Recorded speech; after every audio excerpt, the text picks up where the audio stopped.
Lay it down, leave it here. And all your love, all your hope, all your dreams, let them fall onto me. All your cares, all your doubts.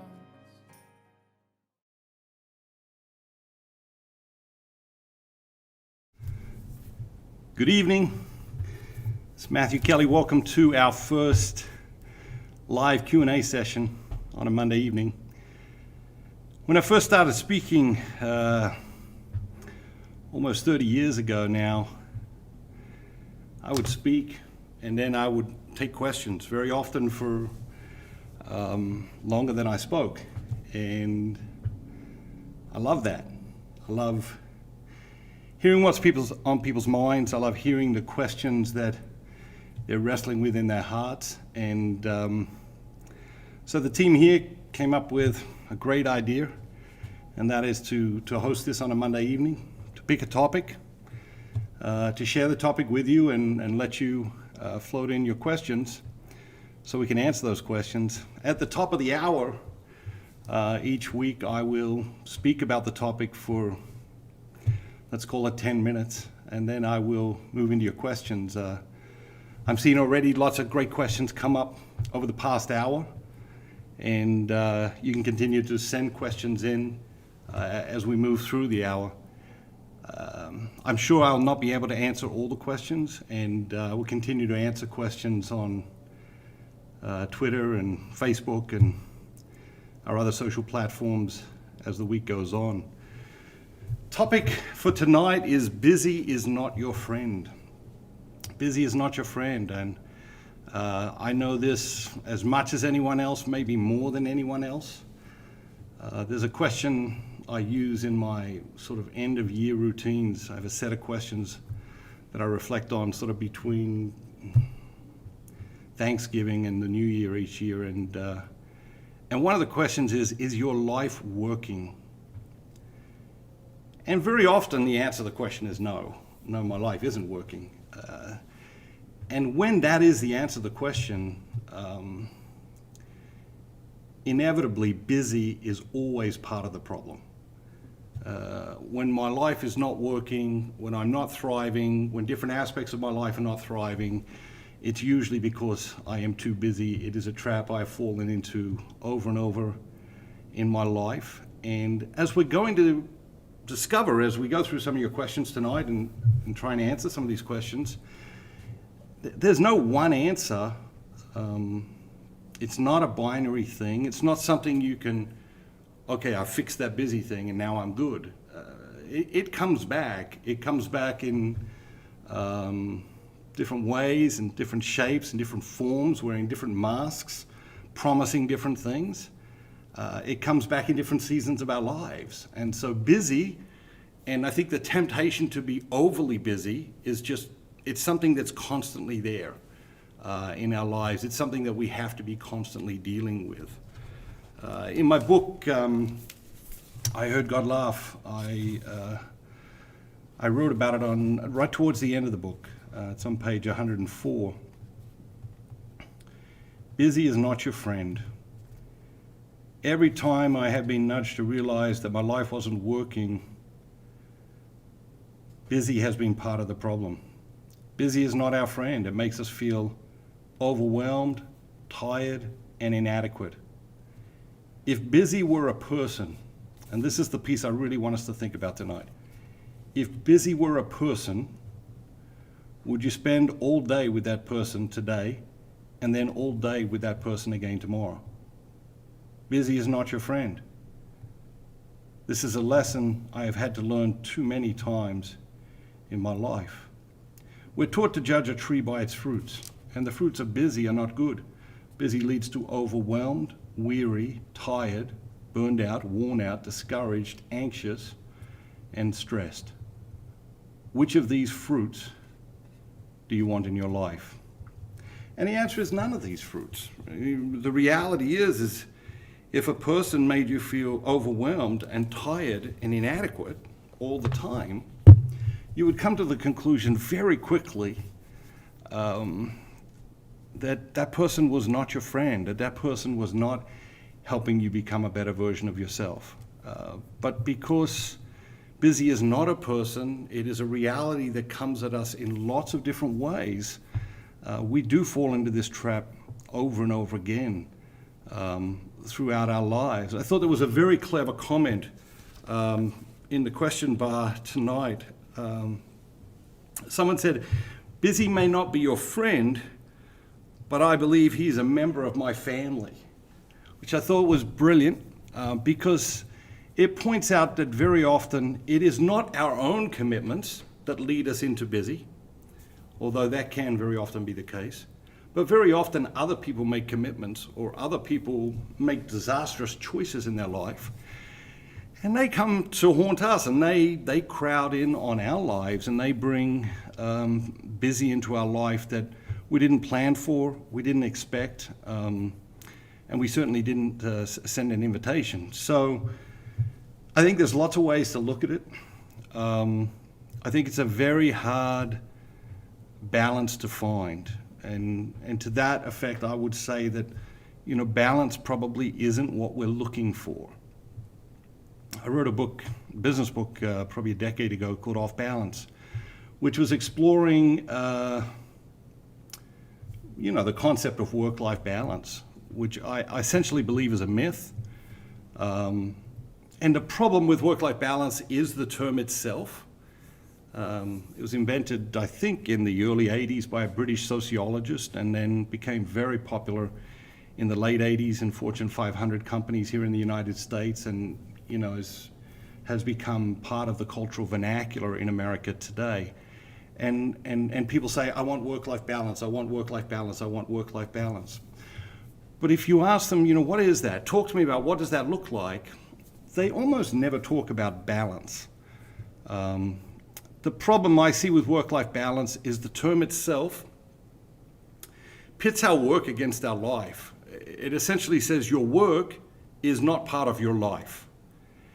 And of course it is. Our work is a part of our life. It's an important part of our life for many, many reasons. And to say, okay, that's separate from the rest of your life, I think is an egregious error. And we're seeing that play out in the work-life conversation over the last 20, 30 years because people don't essentially have more work-life balance today than they did 20 years ago, 30 years ago when the term was introduced. But more importantly than that, most people cannot define or explain exactly what it is. Most companies say, well, we want work-life balance for our employees. I've worked with an awful lot of companies through my consulting firm in the United States and abroad. I don't know a single company that has actually defined work-life balance. And so that leaves everyone to define it for themselves, and that inevitably leads to disappointment, to disappointed expectations. And when we expect one thing to happen and another thing happens and a gap emerges between those two realities, something has to fill the gap. And the same 5 things always fill that gap: disappointment, resentment, anger, frustration, and loss of trust. And of course, these are the 5 things that people are feeling towards their corporations that promise them work-life balance, when really it was not something that corporations were able to promise, because it was never something that corporations were able to deliver on. There are some things that businesses can do that prevent us from having a healthy lifestyle, and there are some things that businesses can do to help us have a healthy lifestyle. But ultimately, we have a personal responsibility towards that has largely been excluded from the work-life balance conversation. Back in probably 2010, 2011, we did a survey. We asked 3,000 Fortune 500 employees, if you had to choose between balance and satisfaction, which would you choose? I think 2 or 3 out of the 3,000 chose balance. Everyone else chose satisfaction. And I thought it was really telling, because when I look at the most satisfying times in my life, they are either times where I worked 100-hour weeks, or they are times where I did nothing and laid on the beach and relaxed and rejuvenated and got revitalized and those sorts of things. It isn't the middle experiences that bring us great satisfaction in many, many cases throughout our lives. Do we need those middle experiences? Do we need those daily routines? Yes, and we're going to speak about that. But they are generally not the things where we have this enormous satisfaction. There is tremendous satisfaction about working hard on a great project and bringing it to fruition. There is something tremendously satisfying about really unplugging from the world and taking a vacation. Neither of these represent a balanced experience. They are both extremes. And so when we say we want balance, I think that we have to dive deeper into that and ask ourselves, okay, is it really balance we want, or is it something else we want? I would argue that we probably want satisfaction. And when it comes to the work-life balance conversation, I think that what people essentially want is they want personal satisfaction, and they want professional satisfaction, and they want to know that both are possible at the same time. I think our culture tells us if you want to have personal satisfaction, you can have it, but you have to sacrifice your career. And our culture tells us if you want professional satisfaction, you can have it, but you have to sacrifice your personal life. And I think what most people want to know is that those lies are not true, that you can have a richly rewarding personal life and a richly rewarding professional life at the same time. Of course, busy plays a role in our personal life, it plays a role in our professional life, and as we're going to see as we get into some of these questions. So I'm going to start with a question that comes from Jennifer. It was posted on Facebook. My husband owns a small construction business. He religiously reads the Bible every morning and is faith-filled. He is so busy and works until he is dead on his feet most nights. I know God says not to be afraid, but I am terrified that he will work himself to death. I need guidance on how to encourage him to enjoy our life that he works so hard for. We have an amazing family and he is my best friend. I just don't know how to help him cope with the crazy business he endures. So it's a great question. Jennifer, I picked the question, one of the reasons is because I think it's a fairly common question. I think that there are many, many people who feel this way towards someone they love, and they don't know what to do. First thing I would say is, as a business owner, your husband is serving society in extraordinary ways, one of which, and maybe at the top of the list, is by creating jobs. My father was an entrepreneur, my father was a businessman, and I once asked him, what is one of the most important roles and responsibilities of a business person? And my dad says to create jobs. He said there's a lot of people in society who say they've got plans to create jobs, but the reality is most jobs are created by small business people, and the ripple effect of that through society is enormous. So that's an awesome thing your husband is doing. What he is experiencing is very, very common. And the answer to your question, Jennifer, I would say to ask your husband, why does he do this? He no doubt is aware of what you're witnessing in his life.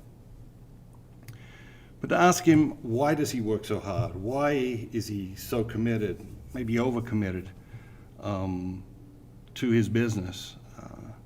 I suspect you'll hear things like, because he wants to take care of you and your children, because he cares about his employees and their families, and other sort of similar, very heartfelt, altruistic reasons Entrepreneurs tend to only have two speeds, go and stop, and go is fast and fully committed. I think there is an invitation here for him to become more aware of what he is doing, to become more aware of how it's affecting him, and to become more aware of, potentially how it's affecting the people around him. The other thing I would say is that if this is a problem, okay, you've identified it as a problem. He may not identify it as a problem. You may come to him and say, honey, what's going on here? And he may not identify it as a problem. That then becomes a problem because you see it as a problem, he doesn't see it as a problem, and conflict generally emerges from a scenario like that. But if you do come to him and you say, hey, I think this is a problem, and he says, you know what, you're right, it is a problem, I think then the danger is to say, okay, let's look for a holistic approach that fixes this once and for all and forever. And there isn't such a thing. And so what I would encourage you to do is to say, okay, let's propose one thing to your husband. Maybe date night. If you don't get out enough, maybe date night. Let's say, hey, Tuesday night, we're going to get out every week. Maybe it's just time. Going to have a couple of hours together at the same time every week. Just going to put it on the schedule, make sure it happens, and not at the end of his day when he is, as you describe, dead on his feet. But to look for one thing and say, all right, propose one thing, and he may not like the one thing you propose, and that's okay. If that's the case, ask him to propose something different back to you. But we move incrementally through this thing, especially because he owns a business, especially because he has employees, especially because it sounds like he has been doing this for a long, long time. The chances of a complete overhaul quickly, fairly unlikely. So try and find that one thing and make a move there. Next question I'm going to take is from Sarah Anderson. Was submitted on YouTube. How do you avoid it? Busy, full-time jobs, kids' activities, volunteering in the community. Throw in trying to be a reliable and good family member and friend. And let's not forget we need to exercise and set aside time for prayer and reflection. Lack of busyness feels as impossible to achieve as work-life balance. So in all honesty, how do you avoid it? So it's a great question. It's an honest question, and the reality is we don't avoid it. You can't avoid busy. There are going to be times in your life where you are tremendously busy. There may be times in your day when you are tremendously busy, and they are unavoidable because of the commitments you've made and the responsibilities you hold. So I don't think that we're going to avoid busy, which I think raises another point, and a couple of people raised it in the chat, and that is that busy isn't a bad thing in and of itself. You can be busy and be thriving. You can't be busy all the time and be thriving. And so the question is what role are we allowing busy to play in our lives? How often are we inviting busy into our lives? And are we inviting busy into our lives, or is busy sort of kidnapping the agenda of our lives? So we have to see busy as something that is good. I think there are times in our lives where we're incredibly busy and astoundingly fulfilled. So I think we need to keep sort of sight of that. That we're not trying to avoid busy. That busy can be a good thing. It can be a good thing for a period of time, but then it can get away from us. The question I like to ask is, when you feel like your life isn't working, when you feel like busy is sort of the culprit of that, is it something that feels like it's for a season in your life? Or is it something that you feel like is here to stay forever? Is it something that just popped up in the last few months and that you can see an end in sight? Or is it something that's been hanging around for 10 years and you feel like it could hang around for another 10, 20, 30, 40 years? Because if there's a season in our life that is incredibly busy, knowing that there's an end in sight, we can deal with that differently, psychologically, emotionally, spiritually, and physically. We can just deal with that differently.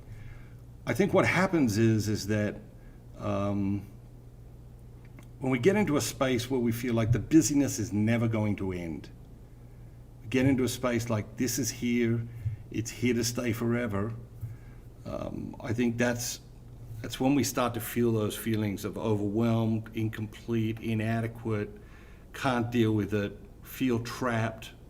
And none of those feelings are a good place to be. I think this sort of leads into another question that I saw on the chat a bit earlier from Brenda Stice. How can we conquer the never-ending to-do list that turns into busyness?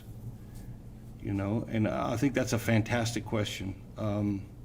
I have one of those never-ending to-do lists. I have a couple of them, actually. And what I find debilitating about those to-do lists is that when is the last time you got caught up? It's like, never. When is the next time you're going to get caught up? Never. And this is, psychologically, I think this is a huge piece of what we're talking about when we talk about busyness tonight, because that's what we want. We want to get caught up. We want to say, oh, I'm done with my to-do list, and I'm caught up. And we sort of want that feeling of being caught up, because there is something about that makes it feel complete, makes it feel finished, and those sorts of things, they do, bring us a feeling, that we like and we enjoy. The reality is that the busyness of our lives is really trying to teach us a very different lesson, the legitimate busyness of our life. And I think that lesson is to learn to be comfortable with uncertainty. We like the certainty of saying, okay, there's my list. These are 6 things on my list, and I'm done with my list. We like that certainty, but as you and I both know, life is not like that. And one of the, I think, the hardest things to do, and one of the hardest lessons to learn in the spiritual journey, is to learn to be comfortable with uncertainty, because so little is certain. If you sit down tomorrow, you make a list of all the things you think are certain, and then you go back and you really examine them, the reality is very, very few things in this life are anywhere near as certain as we think they are. And so learning to be comfortable with uncertainty is essential to thrive in the midst of this journey. Knowing that we're not going to get caught up is a good thing. At the same time, we've got these to-do lists. How do we practically deal with these to-do lists, I think, is also a good question. I think to take a look at your to-do list at the beginning of the day and say, okay, which ones am I going to do today? Which are the most important? I like to start my morning with something that makes me feel like, okay, if I didn't get anything else done for the rest of the day, I will feel like I have accomplished something today. I like to start with something that I know will add, enormous value to something or someone, because it changes the mood of my day, it changes the momentum of my day, and it's also clarifying. I think if you start with something that is critically important, as you come to the things that are less important, you actually realize that they're less important. And you're less likely to get bogged down with them, and you're more likely to do them, but not to waste more time on them than you need to waste on them. There's been time management books out there for, since the 60s, I think, late 60s is sort of the genesis of the time management movement. Again, it probably reached its Probably reached its summit in the 80s with books like Covey's 7 Habits of Highly Effective People. They told us things like time is your most valuable asset. Don't waste your time. If you waste your time, you're wasting your life. And they taught us to squeeze the most out of every minute of every day. I think there is value in that learning. I think there's a danger that we worship that strategy or that school of thought. Is time our most valuable resource? Maybe. I think it was indisputably accepted as such in the 80s. In The Rhythm of Life, I argued that time was not our most valuable resource, that energy was our most valuable resource. Because our experience of life expands or contracts according to how much energy we have. Over the last decade or so, I've been talking to a lot of people about, what are your dreams and what are you doing to accomplish your dreams since the Dream Manager was published. And one of the things I notice is that people have dreams. They may struggle to articulate them at first, but people do have dreams. And the number one thing that stops people from fulfilling their dreams is not a lack of time, although that is very often what they will put at the top of the list. The number one thing that stops many, many people from fulfilling their dreams is a lack of energy. Very often people come home from work and they don't have energy for anything else. They don't have energy for the other passions in their lives. And so they, plant themselves in front of their 127-inch television set with a 6-pack of beer and a 360-ounce bag of Doritos, and they relax. And while they're doing that, their dreams are slipping away, an hour at a time, or 2 hours at a time, or however many hours we've worked out that we now watch television set on average each week. And so I think to ask ourselves, okay, what are we doing to increase our energy? If it was your job, if it was your full-time job to have twice as much energy this year as you did last year, what would you do? How would you do that? And there's lots of things, right? We immediately go to things like, I should probably eat a little bit healthier. I should probably work out a little bit more. But there are a lot of other things that suck our energy, and one of those things is people. If you look at your life, you look at the most important people in your life, or you look at the people you spend most time with in your life, what you will inevitably discover is some of those people give you energy, and some of those people just suck your energy away from you. They just suck all your energy away from you, and you walk away from spending time with those people, and you feel like you just feel drained. And because these energy vampires are real. When I was a kid, I grew up in Australia, and have 7 brothers. And I always remember Christmas morning. My dad loved Christmas morning because he was an only child, and so Christmas morning was, probably lonely, to be honest. But so he just loved Christmas morning, and we would get up and be all these presents. We'd be like ripping at all these packages and opening all these presents, the wrapping paper everywhere, and people fighting over, no, that's my toy. No, that's my toy. Anyway, you can imagine. But inevitably, somebody would get a gift that required batteries, and of course, there'd be a little note somewhere near the barcode that says batteries not included. And some people should have a sign on them that says that. Some people, they don't come with batteries. They're like batteries not included. And so when they come into the room, they're sucking energy away from everyone else because they don't have their own energy. They don't have their own batteries. And we have to be careful of people like that, who drain our energy, who suck our energy away from us. We have to be careful very intentional about the time we spend with those people. Because if you let your guard down in that environment, they will drain, just completely deplete your batteries. All right, another question. I have my own business, and lately I'm having a hard time focusing on my goals and recovering from COVID. I love what I do. I don't want to work for anyone else. Maybe you can shed some light. So I think there's a few things. Question comes from,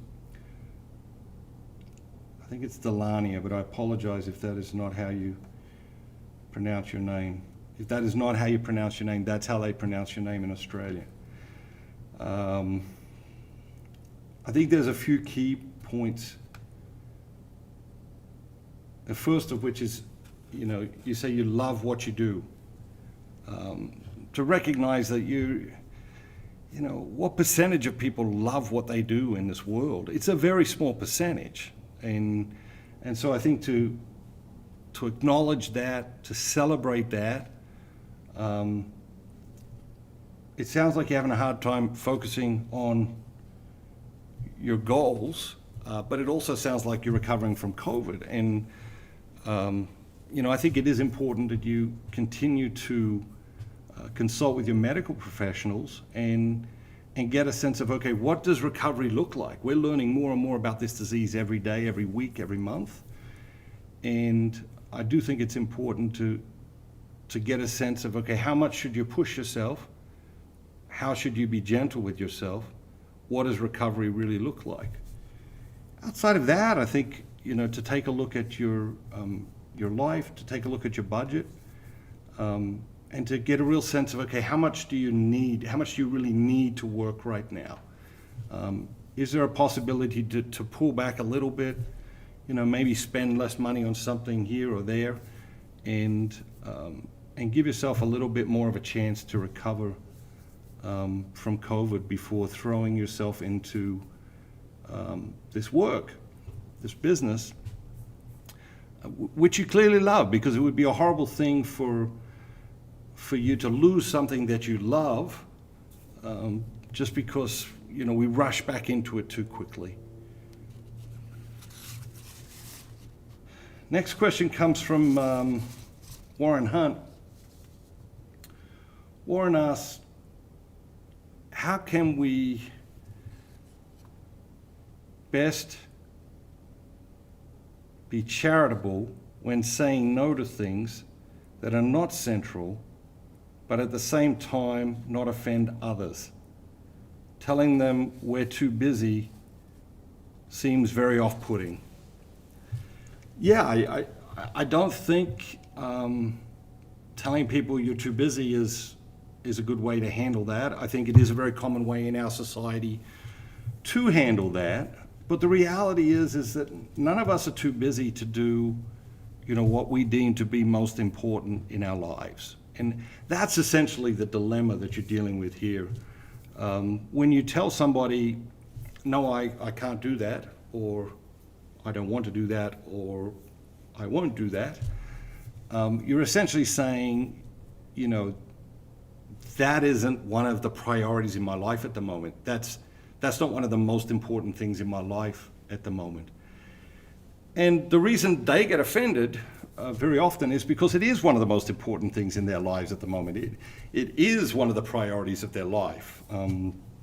For example, it might be someone asking you to volunteer for something, and they're in charge of some initiative, and they're gathering volunteers and all sorts of other people to be involved in this initiative. And that initiative is one of the priorities in their life at the moment.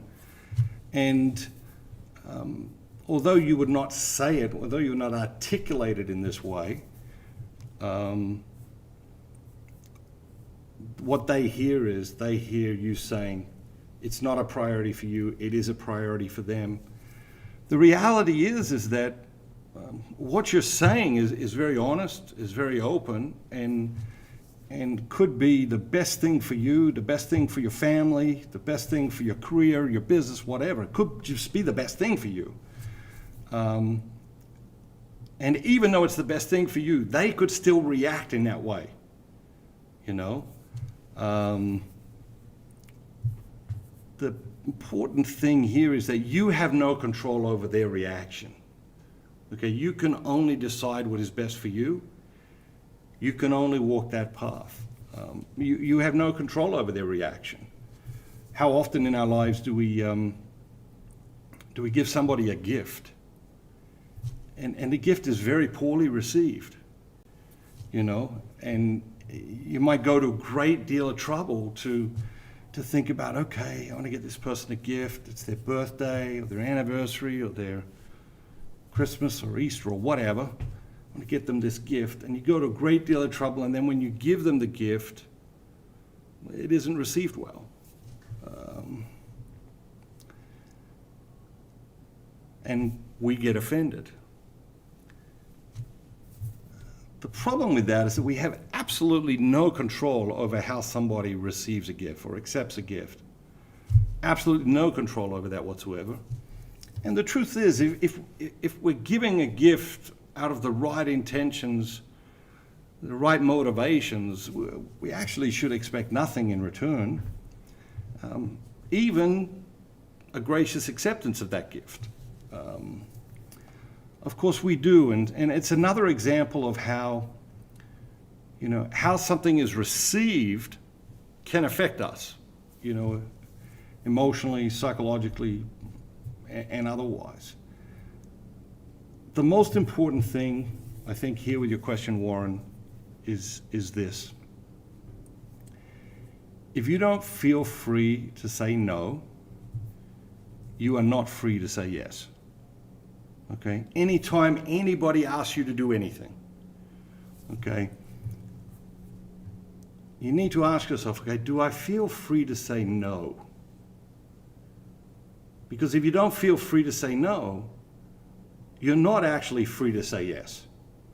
And I have been reflecting on this for a long, long time now. Some days I hate it. Some days I love it. Because it brings, I think, a staggering clarity to some situations. And the truth is, sometimes we don't want a staggering clarity. Sometimes we like being a little bit confused. Sometimes we like the chaos because it liberates us from actually having to make the choice, make the decision, and live out the decision that we know is the right one, is the path we should be walking. And so I think any time you're thinking about making a commitment, you know, and I saw in the feed just so many people talking about, you know, being overcommitted or how to know whether to make a commitment or not make a commitment. So we're sort of covering lots of questions here. But I think any time, you know, you're thinking about making a commitment, I think it's important to ask yourself, before, you know, should I say yes? Will I say yes? What happens if I say no? Before any of that, but to ask ourselves, you know, do I feel free to say no? You know, I do have an incredibly busy life, you know, myself, and you know, I have some great friends around me, and you know, one of the things we talk about is being free to say no, and that just because we say no to one thing, you know, we won't stop asking each other, inviting each other to do different things. I think that is very important amongst our friends, you know.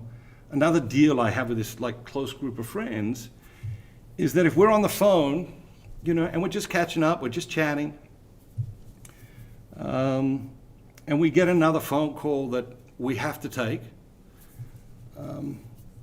we don't have that conversation, oh, listen, I'm getting this other call, I need to take this other call, I'll call you back. We don't have that conversation. You know, the other person just has permission just to hang up and take the other call. And we know as a group of friends that that's what's happening.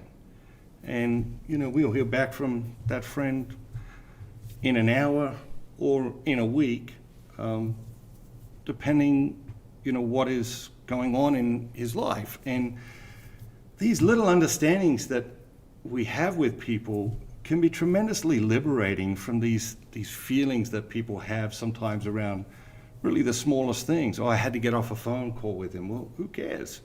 Had to get off a phone call with me, but we were just catching up anyway.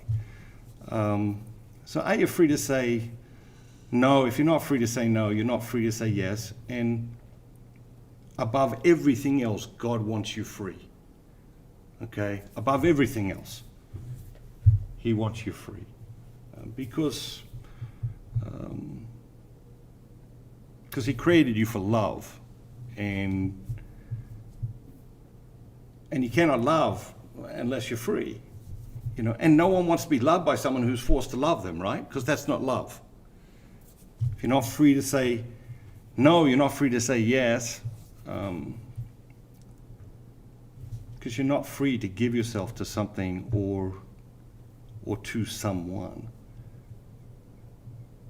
I keep seeing these commitment things come up in the chats. The other thing I'll say about commitments, one of the other questions I read earlier was, how do you decide what to say yes to, what to say no to?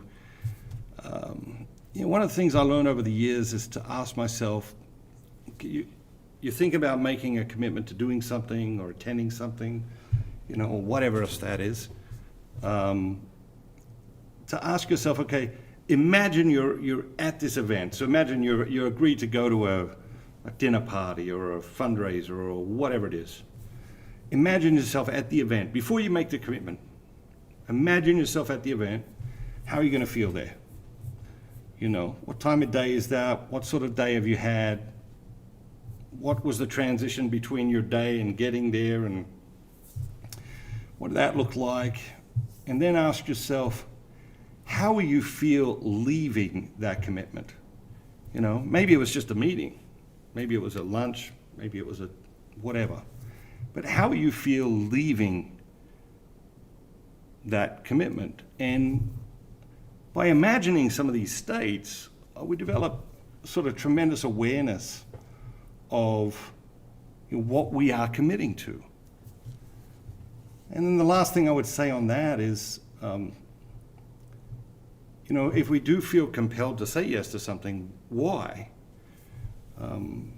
Do we feel compelled to say yes to something because we feel like it'll be fun? Okay, great. Not that everything should be fun, but fun is good.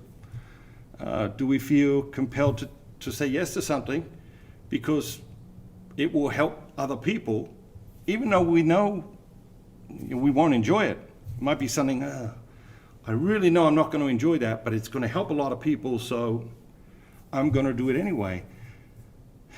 Great. At least we are very clear about what we are committing to, what it will be like, and why we are committing to it. And the why, in that case, is big enough to essentially carry the day. So most of the busy problems of our lives start weeks, months, sometimes years before they actually come home to roost. And so that's why it's so important to get a grip of, okay, how are we agreeing to things? How are we committing to things? What is our process of working through those things? If you're a people pleaser, one of the things I would say to you is never agree to anything on the spot. If someone asks you to do something, commit to something, to just say, listen, I really like to think and pray about that for a bit. And let me get back to you. Because if you are a people pleaser, or just in general, some people can feel pressure in that situation. And when you feel pressure in that situation, you will almost always, say yes to something. And in many, many cases, a high percentage of cases, you will then regret having said yes to that. Next question comes from Fatima Alexia. how would a productive daily, weekly, monthly calendar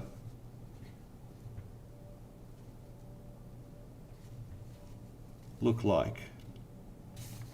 So obviously that's different for everybody. And the other thing I would say about that is that it's different for everybody in different seasons of their lives.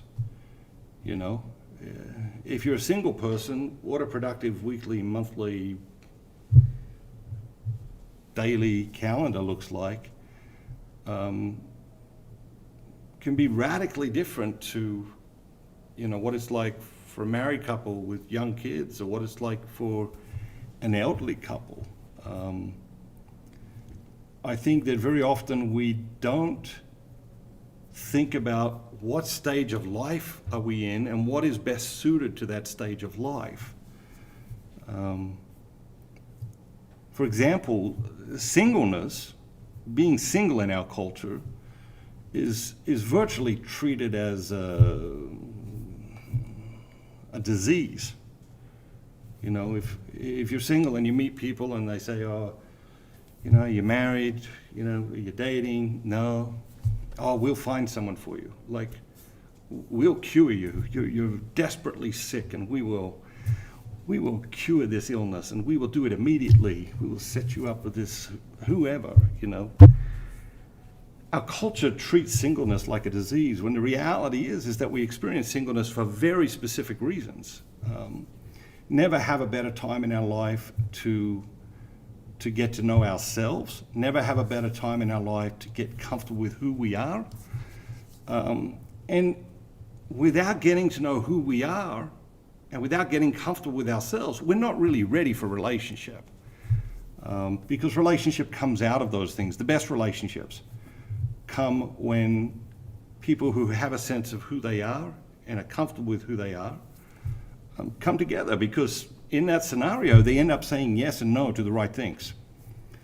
When we don't know who we are, we tend not to know what matters most, what matters least. A lot of insecurities come out of that. And then we are not comfortable with ourselves, and we end up saying yes to things that we shouldn't say yes to, and no to things that, you know, we should perhaps say yes to. So the different seasons of our lives serve very real purposes in our journey, in our development. And I think it's important to recognize that. If you become a young mom and you've got a child or two children, or three, or however many, you are not going to be able to have the same daily, weekly, monthly routine as when you were a single person. That just isn't going to work. But we do see people all the time trying to force the schedule from one season in their life onto another season in their life, and driving themselves and everyone around them crazy in the process. When someone retires, there is a very difficult transition there for many, many people. Now, fortunately, in our culture, we've talked a lot about this in the last 30 years, 40 years, and so it happens less and less. But, you know, if you've been in a job or in a series of jobs for 40 years of your life, the first day you wake up and you can do whatever you want can actually be a very frightening experience, even though we spend most of our lives thinking, oh, I wish I could just do what I want. But when we can actually do what we want, that can be a frightening experience for many, many people. And so to recognize, okay, the question was, what does a great or productive daily, weekly, monthly schedule look like? It's different for every person, and it's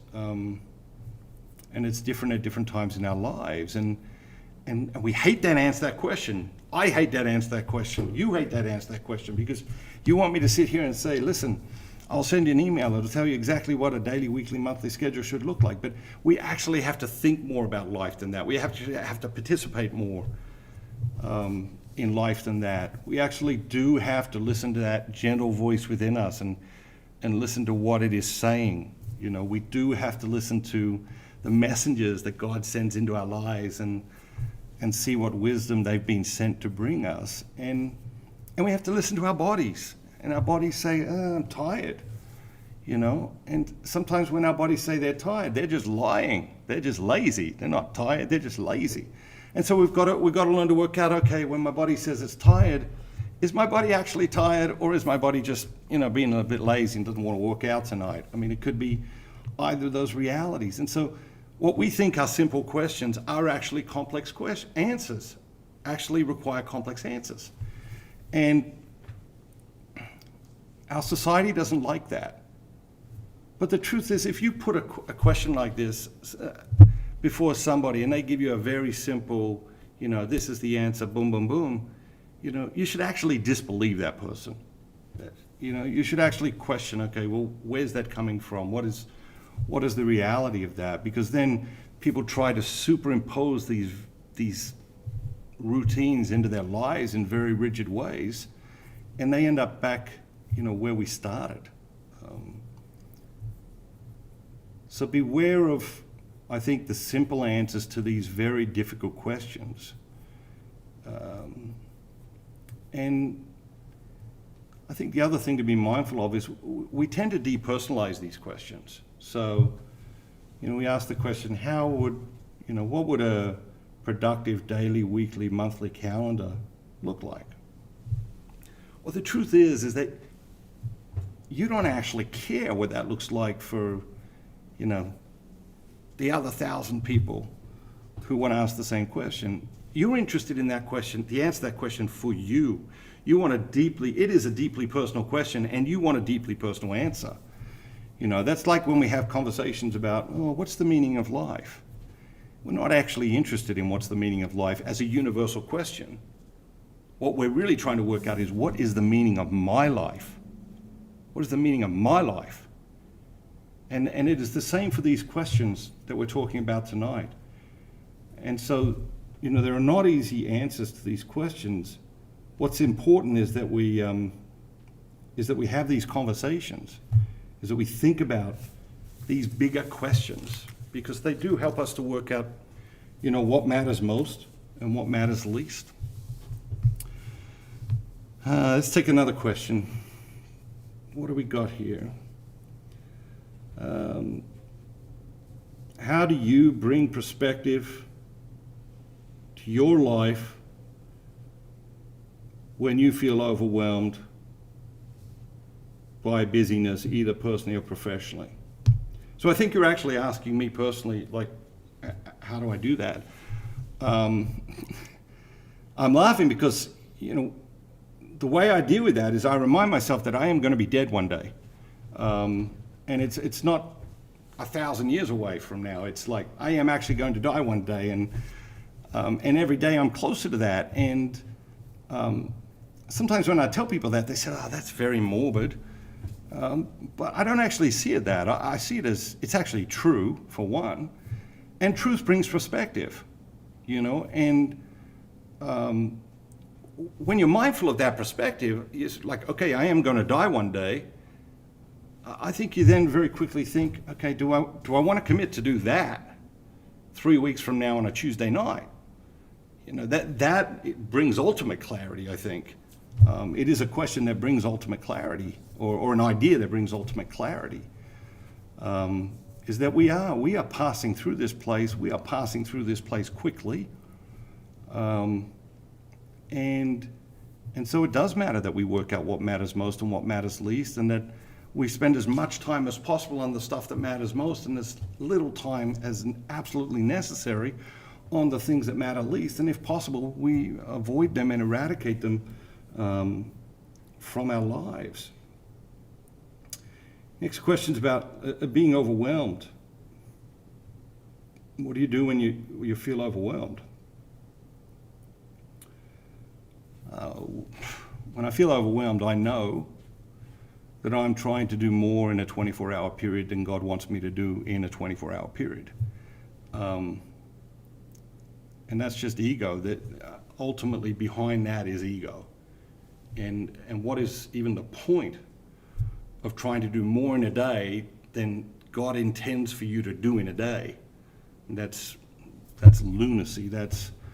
But that is ego. Our egos are lunatics, and our egos will commit us and overcommit us,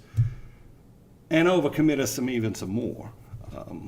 And so, when I get into that state of being overwhelmed, especially the state that's sort of just beyond that, not only do you feel overwhelmed, but you feel trapped in your overwhelmedness.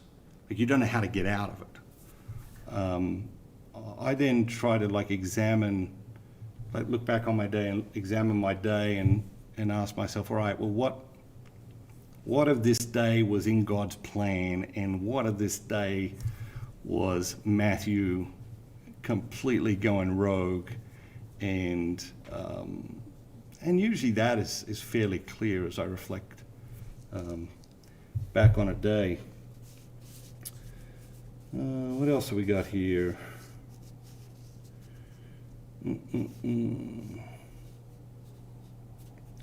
Lots of questions about how do you decide what to do, what not to do.